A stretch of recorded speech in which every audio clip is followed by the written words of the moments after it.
am going to miss that trailer. Honestly, seeing all those films in those clips, it's kind of like seeing your life go in front of your eyes, isn't it? Welcome to the closing night of the 45th Mill Valley Film Festival.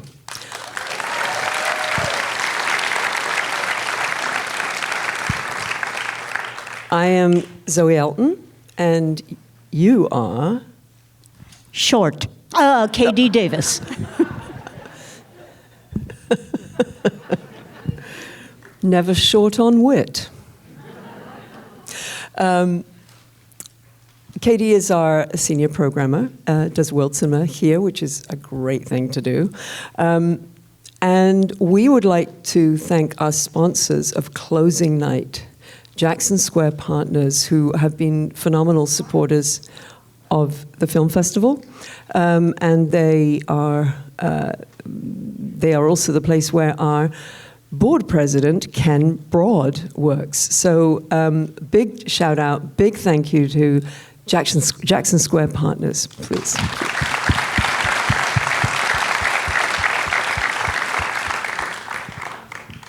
Over to you. I just am here to thank you all for coming back to the theater full capacity. Such a pleasure. Movies as they were meant to be seen on the big screen. What a wonderful festival. Thanks to you. And the festival continues year-round here at the gorgeous Christopher B. Smith Raffel Film Center, as you know, where movies all year round. So we've got a 4-year consideration series coming up of Academy-nominated, selected films from many countries. Please don't be a stranger. And by the way, a number of you are members, and a number of you are potential members. So the world is divided here into those members and those who will be members. Please do see me, see someone at the box office, go to the website for CA Film, and join us year-round to keep our programs going. Education is going year-round as well. And this festival would not be possible without our seasonal staff who come on tirelessly, well, they're tired, but tirelessly, we shall say, to make this festival happen. You see someone with a badge, a staff badge, please thank them on your way out. These people are heroes. They make it happen. And our year-round staff as well that keep the lights on, keep the kids coming and education going, and Viva Al Cine and Mind the Gap going, as well as active cinema. So it's just been such a pleasure to see you here, and I think I'm out. Okay, and as we wrap this anniversary year, 45 years, I wanted to invoke a memory. Were any of you here for the Jonathan Winter tribute? Yeah, yes, okay.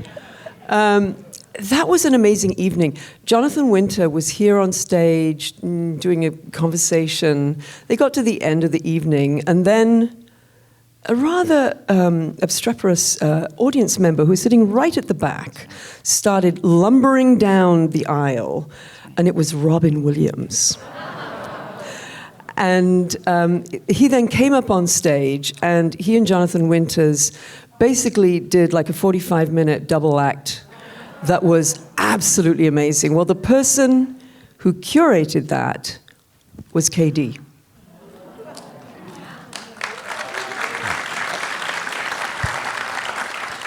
And so I want to acknowledge KD's work because these are the kinds of connections that curators make to make shows happen and to make shows very special.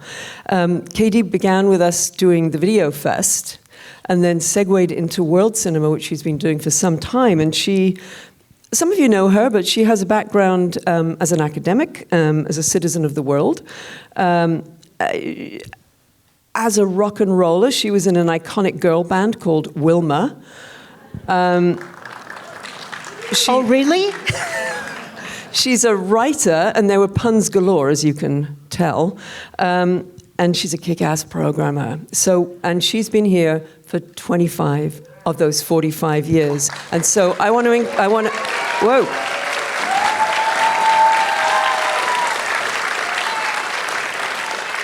So I want to invite our Otherworld programmers, Joao, here to present you with these beautiful flowers. Wow.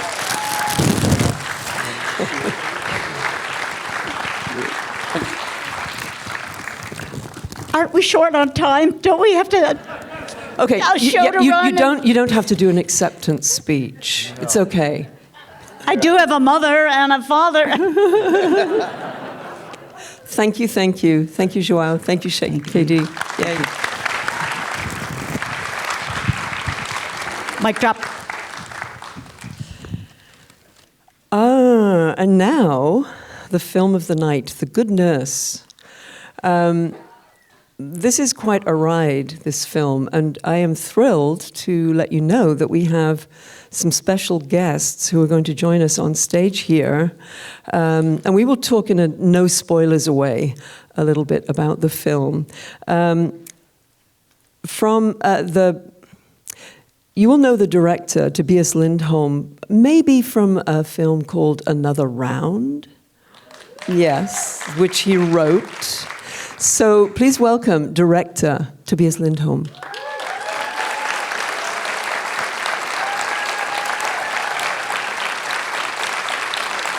Hey, Tobias. We have a very multi-talented group of guests tonight. Anyone here a fan of the Oakland Raiders? Oh, yeah. Luckily, some people find other paths in their life as well as, they're multi-hyphenates. One of those is Nnamdi Asomugha. No, I got it wrong. You say it. Nnamdi Asomugha. There you go. Thank you. Nnamdi.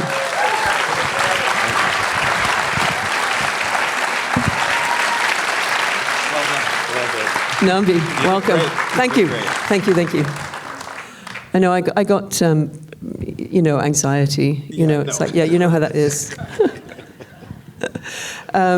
One name I have less anxiety over pronouncing because he's a fellow countryman is Eddie Redmayne.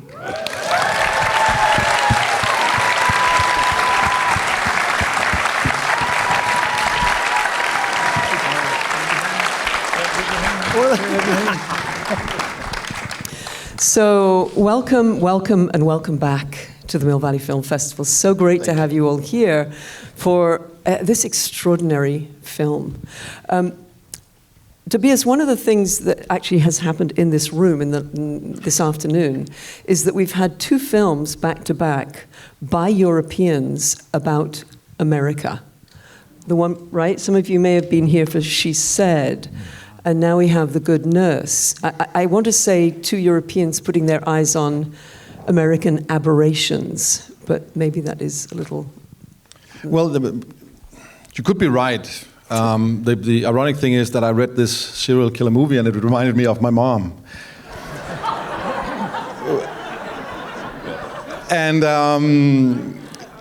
the reason for that is, of course, that it's a celebration of a true American heroine. She's not with us tonight, but it's played beautifully by Jessica Chastain. Yeah. But you're right. I read this, and clearly what struck to me was that I had never heard of this story. I'd never heard of Charlie Cullen. Yeah. And without saying too much, I was shocked that I had never heard about it. And then looking at the body of work I've done as a director, I've always been inspired by individuals in systems. My father, one of the few things he really told me was that life offers you once in a while opportunity to show the world who you are. And these stories that I have been obsessed with have been this, and this was exactly that. One woman who stood up against a system, and that inspired me to do this. Now, clearly there was issues in the American healthcare system so that this story could have even taken place. But looking at Danish systems, I know that I'm a self-good Scandinavian living in a social democracy and we think we've fixed it all. But we have systemic issues as well. And I think these systems seem to turn against us if we don't, as individuals, live up to the responsibility and insist on the value of humanity. And Amy did that in this story, and that's why we made it. Yeah, great. So, Nnamdi and Eddie, as actors working with a European director on an American film, do you have any insights about what he brought to the project that might be different from somebody who's American? I mean, you may know more about that. You know? Yeah, it's really tough working with a guy like this. I mean, it's really tough. No, he's great. I was talking about this last week when we had a Q&A, but he's very much an actor's director. He cares about the actors. He cares about how they're feeling in the moment. Do the lines work for them? Does this scene work for you? How would you do this? What makes you comfortable? And I think as actors, that's probably the main thing that we look for in a director, someone that cares about the actor and someone that cares about the story that much. And that's what he brought to the table.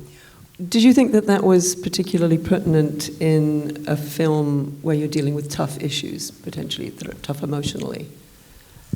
Can I just firstly say I'm so thrilled to be back here. It's been 8 years, and as I said to these guys, this particular cinema, as I walked in, from the way it looks outside to the mural as you come in to these extraordinary chandeliers, this is cinema magic. This space, and it's a real privilege for us to bring the film here. Yeah. Wait, what was the film that you it was Theory of Everything. Oh, Theory of Everything. You're absolutely right about the. Can I just gush over our director a little bit more? Yeah. Only in the sense of the Europeanness or what that is. There were many films are made about true crime and true stories, and they can lead into fetishizing, glorifying. There can be a salacious quality to it. No one from when I read this script, that's not what we were doing. It's a story about humanity and about people. I don't know if it's a European thing, directors-wise, but I think it's probably a unique to Tobias Lindholm thing. But Tobias would do this thing sometimes on film sets. Film sets are big places. There are loads of people working, and time is money, and so everyone's working in their own little pockets. Every week, Tobias at the end of the week would talk through what the week's work had been and the story that we had told. The cast, the crew, everyone would be gathered round, and then what happened on day one, and there was a Danish word, and I can't remember what it is, because my Danish is non-existent, but Tobias handed a present, like a bottle of wine or something, to someone on the crew who had specifically helped him out that week. And then the next week, that crew member would hand it to someone else, and it was a moment of spotlighting people in completely different departments, whether it was costume supervisors to gaffers to pros, and making sure that everyone on this company of people, from cast, crew to were all understanding the responsibility and caring about the story they were telling. And I don't think that's a European or American thing. I think that's a Tobias Lindholm thing. But I hope that when you guys watch this film this evening, that humanity bleeds through the story.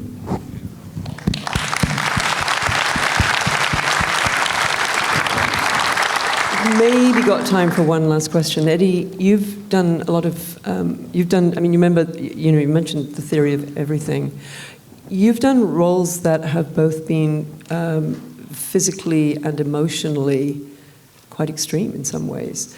And this is an actor question, but also a director question. So when you're working with something that is, pushing you physically or emotionally, which of those channels, or is there another channel that opens the door to your work, and what makes you feel safe at the end of the day? I don't know, I didn't go to drama school. What process is something that changes from job to job as you watch other actors work, you work with different directors, and it's a consistent learning thing. But all I have learned, 20 years in, is that I need a long runway. So Tobias was a director that allowed that. I had sort of 3 or 4 months prepping and a month's rehearsal with Tobias. I have to start on the technical. So whether it's accent or movement, I work with a wonderful dancer who helps me on some movement side of things.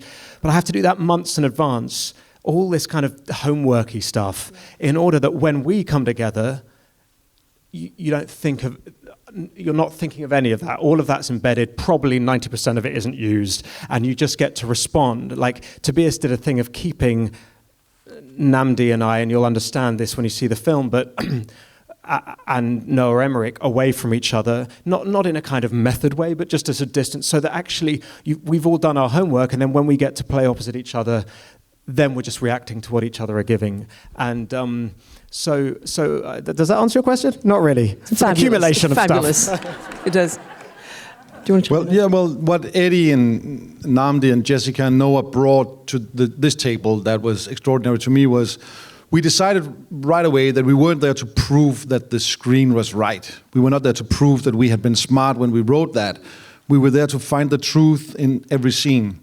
And that, of course, takes some time because that needs you to allow everybody to go on the wrong direction, find your way back, try again, and then suddenly it becomes music, and suddenly the truth is there. And not all actors are ready to do that, but the thing that these guys brought to the table in that search was amazing. So we hope you will enjoy. Thank you, thank you, thank you. Have a great screening. Thank you.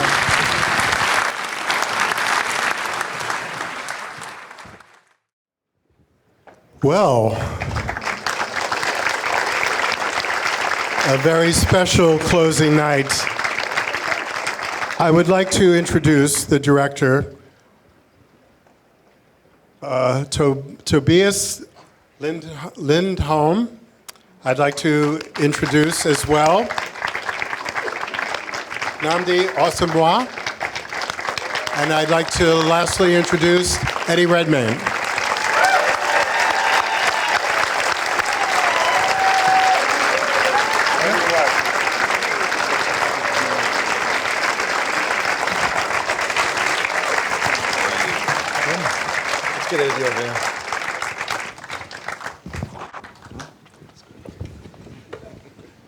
Well, I want to start off by saying and reminding people this is your first English language film, Tobias.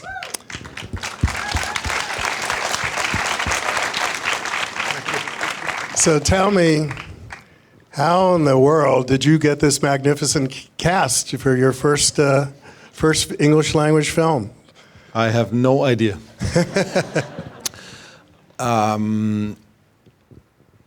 I decided to never make an American film. I had seen a few Scandinavian colleagues get lost in a system that we as Scandinavians didn't really understand. So I had made that decision, and then suddenly this screenplay ended in my inbox. And I thought, well, I'll give it a read. And I was mesmerized by reading a serial killer movie that reminded me of my mother. The fact that there was a serial killer movie that could be about kindness and about hard work and sacrifice and friendship and insisting on the value and the necessity of humanity got me. So from then on, it was just about finding the best people to do this with. It took us a while. I read it 7 years ago. Jessica, I'm a huge Jessica, like I guess everybody is a huge Jessica Chastain fan. And just out of film school, I watched Zero Dark 30. And then for the 3 p.m. show, and I went straight into the 5:30 p.m. and I just watched her again. So we reached out to Jessica, and luckily she was kind of open to meet and talk. And the producer of the film and I had a conversation, and this is going to be a long answer, but I'll do it anyway because it's, Eddie's right here. So we have these meetings where you're getting these lists from studios about which actors are, can finance a film, who's A-list. And it's so boring. and uninspiring and not about filmmaking, but about money making. So we decided to throw those lists away and instead talk about great cinematic experience we just had. And Scott Franklin, the producer of the film, had just rewatched Theory of Everything with Eddie Redmayne.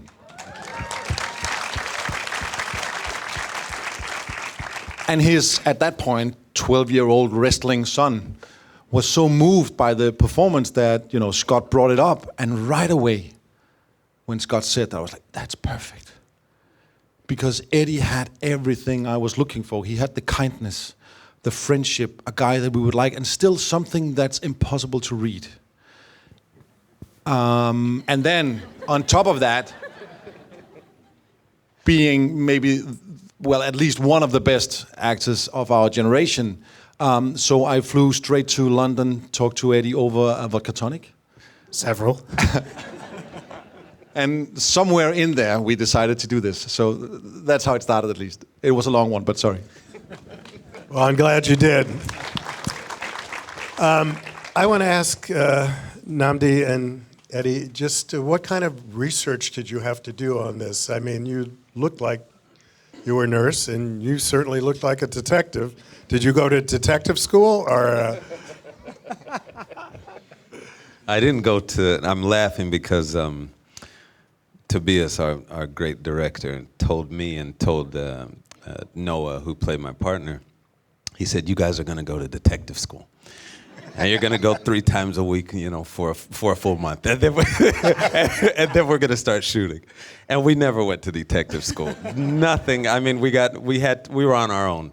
And luckily for me, Noah plays a detective in any film he's ever done. So all my research was done, and I did a little reading. I definitely read the book by Charles Graeber, The Good Nurse, which we all did, and that's how it all started for me. That's where the research was. I was able to meet the real Danny Baldwin down the line, I think, during the second week of shooting, and so that helped. But yeah, it was really the book, I think, that started it off. Oh, great. And Eddie, you seemed pretty proficient, both in helping people and otherwise. So did you and Jessica have to study a little bit for this? Or it came naturally? Tobias said that Jessica and I were going to go to nurse school. And we did go to nurse school. Oh, yeah. okay. We got detective school didn't happen, but nursing school did happen. And we did a couple of weeks with a wonderful man called Joe. It transpires that I am a useless nurse, a very bad nurse. It was That's like the sequel, A Bad Nurse. Jess was brilliant and decisive and good in a crisis. I dithered a lot. I'd be trying to sort of inject, these mannequins with thingies, and I'd be sort of like, is this right? And but it was kind of extraordinary because we also had Joe the nurse on set every day, and there was that thing when you're playing a part that you do a take and you're hoping that it's pleasing the director, but there was also this other guy, Joe, there, who likes to come running after they call Tobias called cut and be like, how did I do? Did I do it? Did I kill it? And so that was a massive part of it, but also Nnamdi mentioned there's this book, The Good Nurse, and our story is the last third of that. And the other 2/3 are a very intricate biography of Charlie Cullen. And so I spent a lot of time with that, talking to Charles, who had spent a lot of time with Charlie Cullen. I worked with a wonderful woman called Alexandra Reynolds, who I first worked with on Theory of Everything, who's a dancer. And we looked at all the footage we could of Charlie. He had a really specific... Well, there's a moment in The Good Nurse, the book, that describes him as looking like a question mark. Yeah, and that was interesting because not only was it to do with his posture and the way he held himself, but also this blankness and this anonymity. And Alex, when we were watching him, he would always appear still in the footage, but if you look closely, he was always self-soothing and touching fabric, connecting to himself. And this was a guy who was abused when he was 7. I mean, he had a very complicated upbringing. But finding that, and then another thing she said that was amazing was when Alex, this movement director, this dancer I worked with, she said when you looked at the footage, it was almost like he was being held up by the nape of his neck, like by the shirt. And that was really interesting because that was almost like where all his tension and trauma was sort of hidden. So worked on that sort of thing. And then finally it was Amy, the real Amy Loughren we were lucky enough to spend time with. And her thing was, well, many things. She's an amazing person. But the overriding thing was, this man was two people. He was my friend. He was kind. He was gentle. He was self-deprecating. He saved my life. And then I met twice a different human being who was a narcissist and arrogant, and that once was when she was wired, and the other time was in the interrogation room. So that the truth of the friendship was something that we all lent into.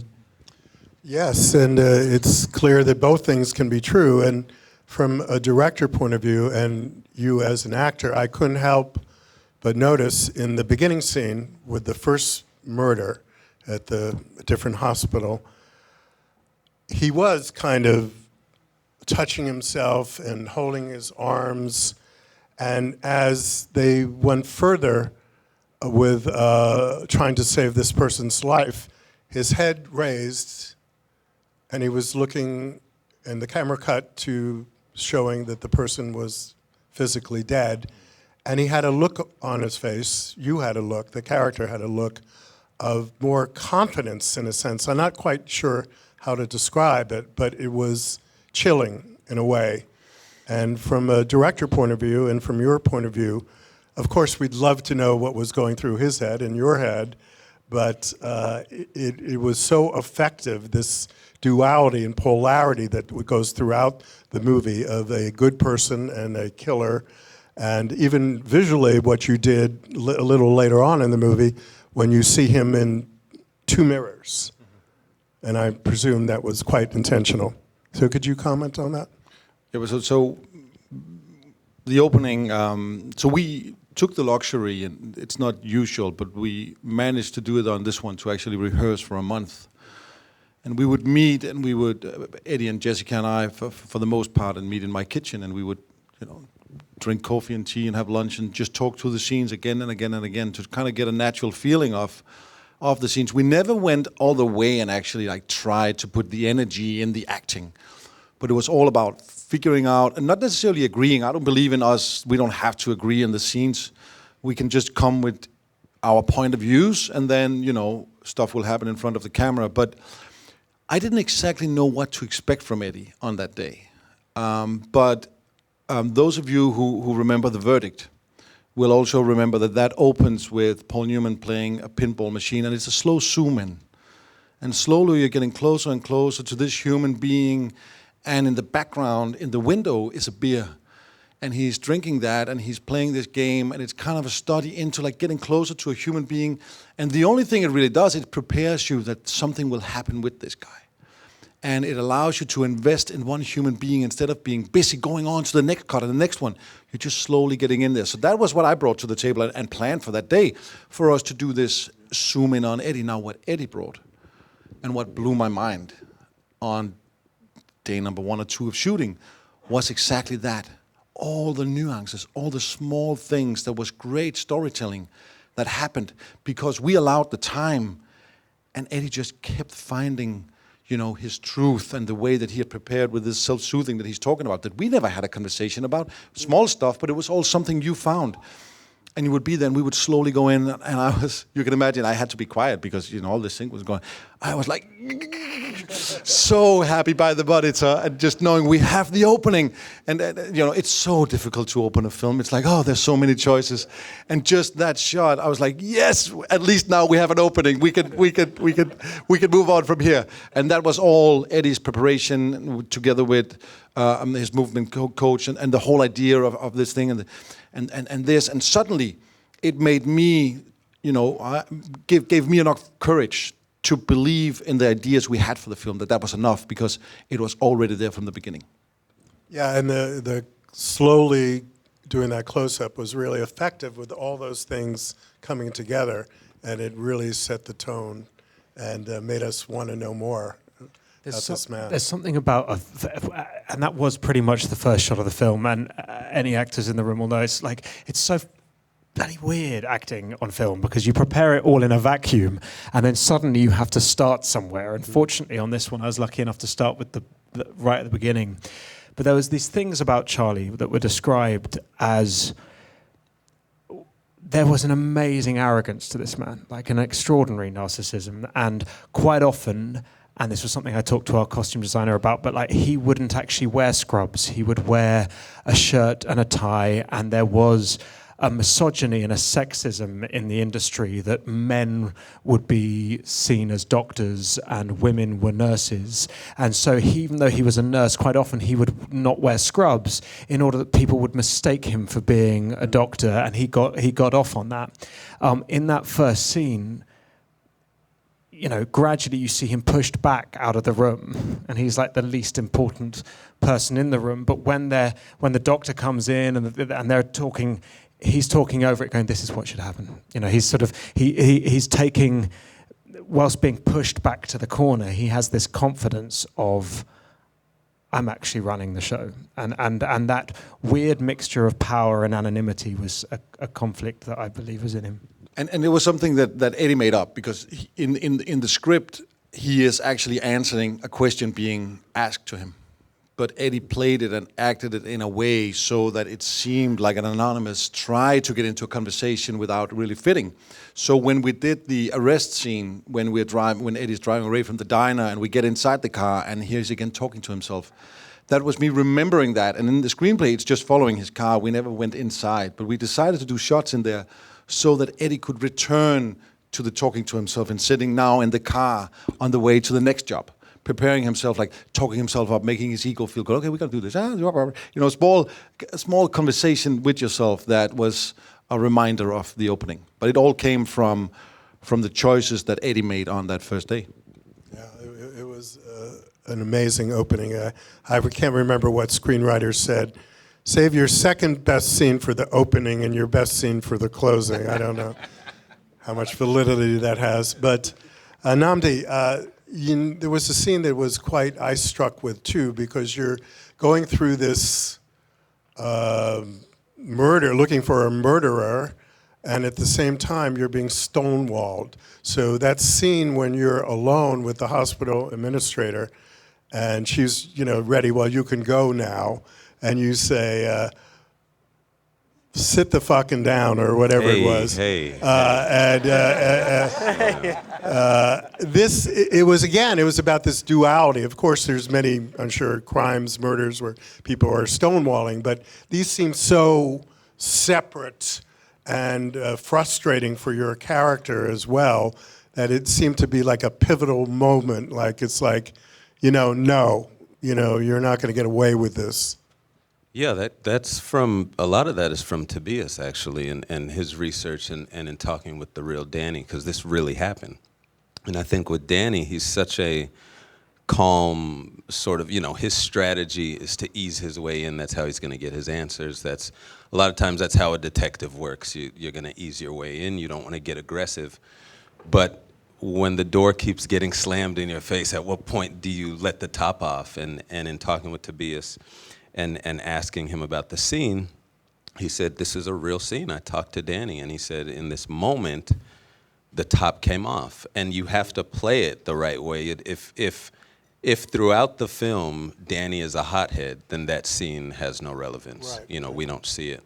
And so being able to sort of hold that down, I think, was the challenge for me. But that credit goes to Tobias and just the way he directed the entire thing and that moment in particular. Thank you. Can I ask a question real quick? I'm sorry. Please. This is, you know, it's. I don't want to take your job, but this is. No, please. This is a conversation. Okay. And a conversation's not one way, so please. Very well. So it's just a filmmaker question for Tobias. With that first scene, you were talking about the verdict and how they push in, and you wanted to do that as well. At what point do you say, this is how I want to shoot that scene? So is it when you've written the first scene that you already see the verdict and you said, this is what Sydney did, and so this is what I'm going to do? Or is it in the edit room that you say, oh, I want this to start the film? When does that come in? Well, that is a good question, and it depends on how much you believe in yourself on each day. And some days you doubt on everything, and then you don't make decisions like this. And some day you're brave and you make the decisions. On this one, we had the screenplay, and we wanted to illustrate a human being who was overlooking his own work, this patient dying without interfering, not enjoying, not participating, just watching. And we would be watching him. And I knew that, and that's why we put up like a 3-minute and 20-second zoom, we needed to stay there. Now, of course, in edit, I could have cut into the room and done stuff like that. But I felt like if we had confidence, if the movie could have confidence enough to start this way, then we would prepare the audience that this is not necessarily going to be fast. It's not full of car chases. So take a seat, relax, and just follow this guy, and you will see. And so I felt that we needed that. Then at the same time, let's be honest, it's kind of boring to watch one person for 3 minutes and 40 seconds, and that's where I learned from the verdict. The only way to do that, for me at least, was to make it into a title sequence. So we would hide our own slow motion with these Eddie Redmayne, Jessica Chastain, Nnamdi Asomugha, So and then slowly we would make a rhythm of the letters and like open the film. And it all comes from now that we're here, and it's all film lovers. So my mentor in film school, Mogens Ruko, who wrote The Celebration with Thomas Vinterberg back in the Dogma days. He's not here anymore, but he was a great screenwriter. He made 8-hour classes about the difference between beginnings and openings. And in true cinema, we believe in openings. Beginnings is something you want. Openings, it's the start of an adventure. You have to find your way in there. And that's basically why we did it this way. We wanted to open this movie instead of beginning. It's just the last thing I'll say. Just because it was such a bold choice, I saw this film. Did you see Tar? Yeah, Tar. Did anyone else see Tar? Yeah, we played it. Was it here? Yeah. We played it. Oh, it was here. It starts off with 5 minutes of credits, right? Yeah. And then it goes into a 10-minute interview. And you haven't seen it yet? I'm looking so much forward to it. It's such a bold choice for an opening, and it does prepare the audience and says, listen, you're in for sort of a slow burn. Yeah. And it gets you ready, right? So that's wonderful. As I've been saying to this audience on more than one occasion, our audience, is that I don't know what filmmakers have been doing over the pandemic, what they've been eating, what they've been doing, but the caliber of films, and I include this film, is just so over the top and amazing. And certainly your film, Tar film, and many others. Though some of the choices seem like they're obvious and you wouldn't, really think about it, but the choice that you made, and I guess the same thing for Till in terms of the perspective being through the mother, the perspective from being through Amy, was really integral, I think, to the whole picture, and picture in definition meaning multiple things. Was that an easy choice for you? Something you made from the beginning? I don't think that was how the book was. No, you're right. It was not. I think how to put this in the last 10 years. So Truman Capote wrote In Cold Blood. And that was like maybe the first real piece of true crime that came out.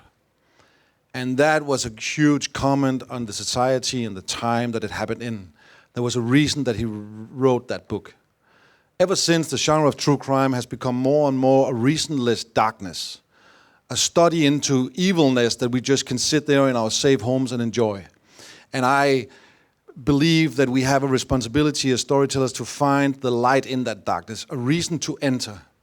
And Amy was that reason. Charlie was not that reason. Amy reminded us of our responsibility in a society and a system that lacks humanity, a place where we need to insist on the value of friendship and companionship and charity. And Amy was that, Charlie was not. So in that way, it was an easy choice. Clearly, it's not easy to go out and sell the idea of a serial killer movie based on a single working mom hero. It's like, it's contradictory in so many ways. And then it surprised me again that it is such a revolutionary thought to do a true crime piece about compassion. It is mesmerizing in a way that we are not ready to cope with that idea, and it hadn't been done before. That was another reason to do it. But I never found Charlie, I find Eddie extremely fascinating. I never found Charlie Cullen fascinating. I found it fascinating that a whole system didn't stop him. Yeah. That was the shocking part. And that's what we can learn from. We can learn to build a system that stops this. And we learned from Amy. And in her impossible situation, she was able to stand up and insist on humanity and stop the most prolific serial killer that nobody had ever heard of. Stop him by reminding him of his own humanity. That was like a hero's journey that I have never seen before. So in that way, it was an easy choice, but it was not an easy sell to begin with. No, but it's so important. You know, you could have made, you know, a documentary for TV that just dealt with the subject, but you make it so much more profound by showing it in this way of the horrors that that Charlie was led to continue. And there is polarity in everything, and Charlie as well. He could be so kind and loving and take care of Amy's kids, but yet be a murderer.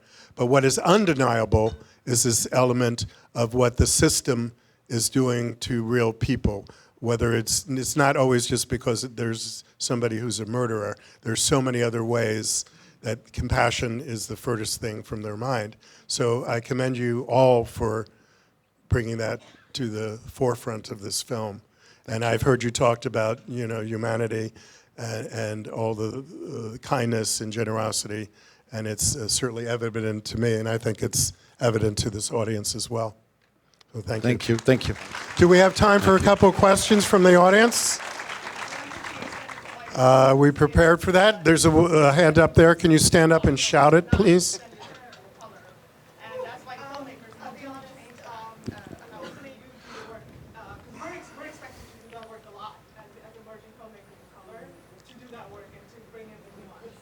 Well, I hear you. So the structure of this world, and since we are talking about critique of systems, the structure of this world is unfairly so that I am, you know, heterosexual and not handicapped and white, and I'm kind of, the structure in this world, in the Western world, is kind of designed for me to succeed.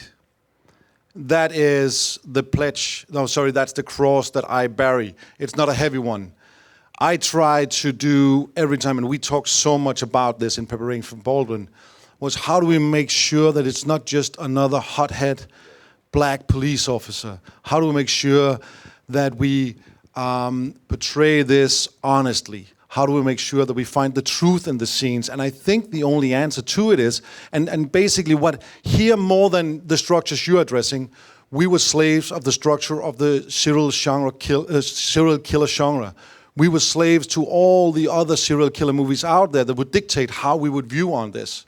And what we did practically was we deleted all the scenes in the first draft that was a reference to another serial killer movie. We needed to go out and find that scene somewhere in our reality. In this case, in the ICUs in New Jersey and Pennsylvania. And that was for me the only way to confront and break the rhythm that we were forced upon. The pre-coded structure that this movie should play out in. And if that answers anything, that would be my only advice to anybody, was to try to be aware of when we are slaves to already created structures so that we, together in an honest way, are able to get rid of them. Does that make sense? And your question reminded me, in your answer to, Albert Maysles was here once, the great documentary filmmaker. And he was talking in reference to a film about a despicable subject of a child killer, rapist, etc. And he said, despite that, you have to love your character and show kindness. And you did that for both of these, and for both of the sides of Charlie. And I think that's represents a reality. Well, and the reason we did that was very clear. If we wouldn't, as an audience, understand that Jessica or Amy would befriend this person, there would be no story. She would be a naive woman who didn't look through this obvious thing that her friend was a killer. We needed to insist on that friendship and the truthness of that, because Amy insists on that. And then we could slowly, and it became hard during the shoot, because we started to feel like, oh, is this boring? Are we just going to look at this friendly guy? And what we, so we, until that final scene when Eddie, unprepared, unleashed the beast, handcuffed to the table. Yeah. There was no sign of it. It was a pretty nice guy, but it was because it was a film seen from a struggling single mom's perspective who really, really needed a friend. How about somebody in the back right here towards the last row on the... Yes. Shout out a question, please. We don't have some... So the movie was wonderful, thank you. Very thought-provoking. I had a question. Did you receive any cooperation at all from any of the hospitals involved? The question is, did you receive any cooperation from any hospital? No, we did not. But I will say that all the healthcare workers, nurses, doctors, and everybody we reached out to that we needed to do this correctly was very helpful. So it's not like the whole community of health workers dismissed us, but it seemed like the businesses wasn't necessarily interested in the story. We did go visit some of the hospitals and walk around the halls just to feel the atmosphere there. And I'm a Dane, and it was interesting to enter one of the, and it felt like walking into a Marriott hotel. And it was like it's privileged part of New Jersey. And I was like, is this a hospital? Can this be true? But no, we did not get help from any of those hospitals. But other hospitals helped us. And we populated the whole ICU with real nurses and doctors so that we at least would portray their work correctly. And Charlie Collins, any word from him? We were never fascinated or interested in him. We would lean on Graeber and his book. And then we would focus on trying to make this as truthful as possible. I was personally not interested in engaging in a conversation. I didn't want to allow myself to be fascinated. I wanted to spend as much time I could with Amy and try to understand the logic of that world, and then lean on Graeber's book and Eddie's performance. And also, if you can find footage now of Charlie, there was a 60 Minutes a few years ago, and one gets the sense now that he's sitting in his reputation, and that felt so disconnected to the Charlie that Amy described, who, as I was saying before, she really was at pains to say how sweet and generous and this sort of self-deprecating thing that he would use about how messed up his life was at home, as a way of pulling people in. The gentleman who was standing before. It was such profoundly intimate storytelling from the acting, directing, the cinematography. And I'm so curious how you all worked with Jody as a director and as actors. It was so tight and close up, and the lighting was so... Darkness. Every scene. How dark can it be? The question is about the cinematography. Can I jump in about the cinematography? Because it blew my mind. On our first day of my first day of filming, the first scene was walking down the corridor, and I arrived on set, and it was, I kid you not, it was pitch black. And Tobias was like, so I just want you to walk down the corridor. I was like, I actually can't see the corridor. and I looked at the lighting, and then I went and looked in the monitor, and what was on the monitor was substantially brighter than what real life was, but and so as far as I could work out, Tobias and Jody were doing this thing of shooting. The lighting was much darker, and then the apertures were open to create this sort of effect. Little did I know that it would change everything about the making of this movie for me, because pretty much every scene had that same darkness. What it did is it brought the temperature down on set. Everyone whispered on set because something about darkness does that. It transpires. But also, as an actor, the hardest thing, I don't know if you agree, Nnamdi, but the hardest thing about acting on film is being at your most relaxed. And then the second you hear roll camera, something lurches in your stomach, and it's about learning to act, to suppress that. Because you suddenly feel the consciousness of 40 people standing here with a gigantic fuck-off lens, scrutinizing you. The amazing thing about this film, and that first scene that we talked about, was Tobias and Jody would use long lenses. So that would often mean that the camera were away at a distance, but also it was dark. So often Jessica and I could only just sort of see into each other. And it was the closest, therefore, to reality I've ever experienced. You didn't feel the sense of the crew. You felt this quiet sort of intimacy, and it allowed you to feel at your most free. And so it was a mixture, I mean, I'm speaking for you, but of the stylistic choice, but also it was dumbfoundingly liberating. Wow. Let me add and to Jody's credit. He's an amazing filmmaker and DP, and I'm very, very lucky to work with him on this, my first American film. So what we basically did was we made a decision to film this film in two halves. The first one, we couldn't shoot in total chronologically just because of the pandemic, so we had to shoot out some arenas before we could move on. But we would do that. We would shoot the first half of the movie being Amy didn't know that Charlie's the killer, and then the second half where she knows. And we would make a very early decision to stay on a distance in the first half and look at these people and just see how they work in this world. And then as the world has changed and Amy comes back to work in daylight, and suddenly we see the ICU in daylight, we will go in much closer and now start to demand emotions and fear and claustrophobia from the characters, and that became almost like a what's it called, a grammatic, like a way, like a rhythm of work, how to do this. And it meant that that when I got into the edit, there was so many decisions that were already made because of that decision by Jody and I. So yeah, I salute him. He was. I think he did a wonderful job here. And then we both love Clute. And so we tried to lean and be proudly on the shoulders of that in every aspect we could. Well, clearly we could go on for hours, but I want to find out tell me when the film is opening in theaters. So on the 19th of October, very soon it will be open in theaters, and it will be on Netflix from the 26th of October. Is that right? That's right. Well, Tobias and Nnamdi and Eddie, thank you so much for this incredible experience. I think we can all agree this is a really fantastic closing night. Thank you.